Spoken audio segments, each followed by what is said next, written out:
김태구 달서갑 지역구의 유영합니다. 먼저 후보자로 지명되신 걸 축하드리겠습니다. 다만 국민들께서 후보자가 과연 국정원장으로서 적격자에 대한 많은 우려가 있다는 걸 알고 계실 것입니다. 그 우려는 다름이 아닌 후보자가 지금까지 학자로서의 강연 또 언론 기고를 통해서 여러 말씀을 하셨어요. 거기에 대해서 여러 국민들 우려가 있다는 것을 일단 깊이 생각해 주시고 학자의 소신보다는 국정원장의 소명이 저는 더 앞서다고 봅니다. 질의드리겠습니다. 우리 군은 대한민국의 추적은 대한민국의 국가안보를 가장 위협하는 적은 북한이다. 이런 의미로 추적을 사용했습니다. 추적이라는 용어를. 후보자께서 제가 서면 질의에 답하는 거 봤습니다. 자, 대한민국 안보를 가장 위협하는 세력은 북한이라고 답변하셨죠. 네, 그렇습니다. 자, 그런 의미에서 추적이란 군이 쓴 용어를 원장 후보자께서 대한민국의 추적이 북한이라 쓰는데 어려움이 있습니까? 예, 추적 문제에 대해서는 잠깐만요. 네. 어려움이 있습니까? 없습니까? 그냥 후보자께서 서면 답변을 제가 다 받아봤거든요. 네, 어려움이 있습니다. 좋습니다. 네. 국정원장은 대한민국 안보의 최첨단에 서고 있습니다. 외교관이 아닙니다.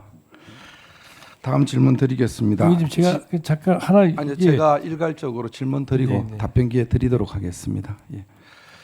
지난 11월 입장문에서 후보자께서 젊은 시절부터 단 한 번도 북한의 정통성이 있다는 식의 발언을 하거나 논문을 작성한 적이 없다 이렇게 답변하신 거 맞습니까? 네.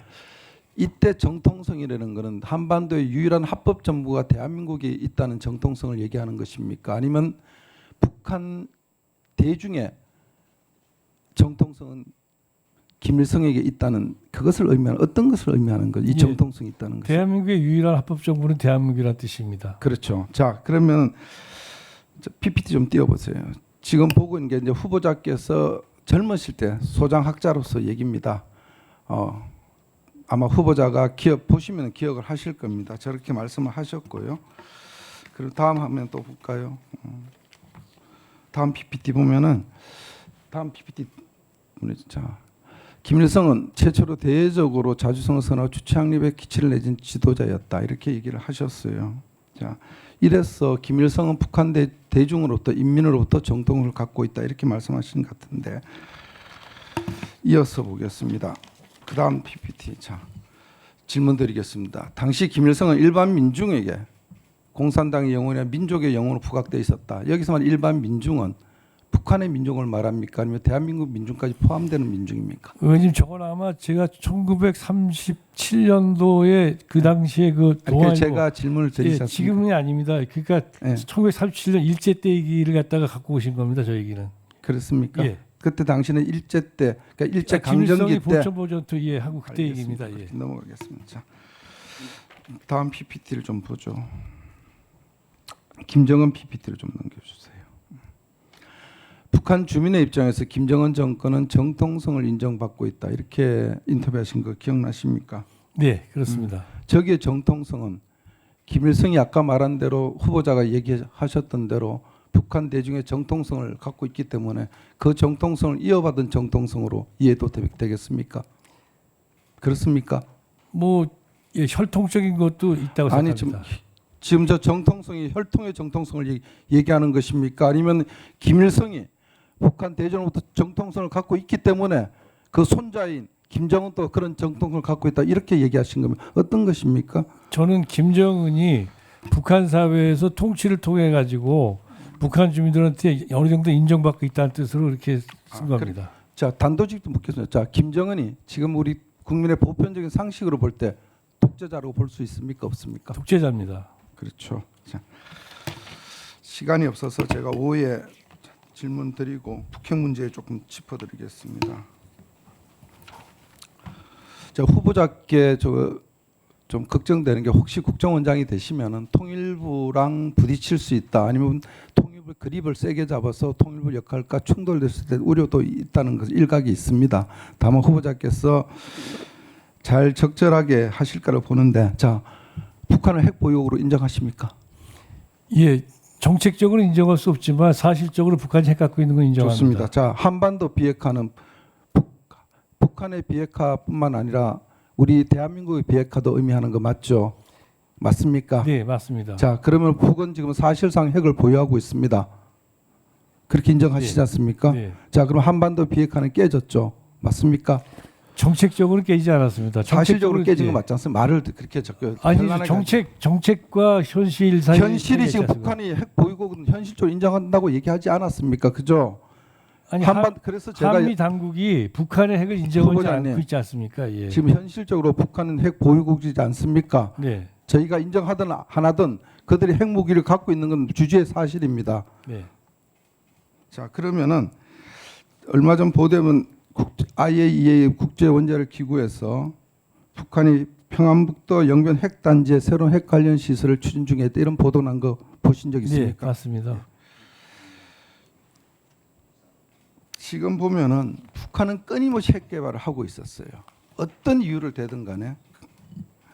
자, 근데 만약에 지금 가정입니다만은 북한이 ICBM을 개발해서 완성을 시킨 다음에 미국 본토를 타격할 수 있는 능력을 보유하고 있을 때 그들이 갖고 있는 핵무기를 선제적으로 우리를 공격했을 때 만약에 미국이 자기 본토의 희생을 감수하고서라도 북한의 핵무기로 보복을 감행할 수 있다고 보십니까? 그 문제는 한미 동맹을 우리가 믿느냐 안 믿느냐의 문제고요. 그렇기 네. 때문에 그 문제 한미 동맹과 연결돼 있다고 생각합니다. 제가 질문 드린 게 네. 미국이 자기 자국민의 손실을 감수하고라도 네. 수백만 명의 인명 손실을 감수하고라도 북한에 대해서 핵 타격을 할 수 있다고 생각하십니까? 저는 그렇게 생각하고 있습니다. 1분만 좀 더 예, 주십시오. 그러세요.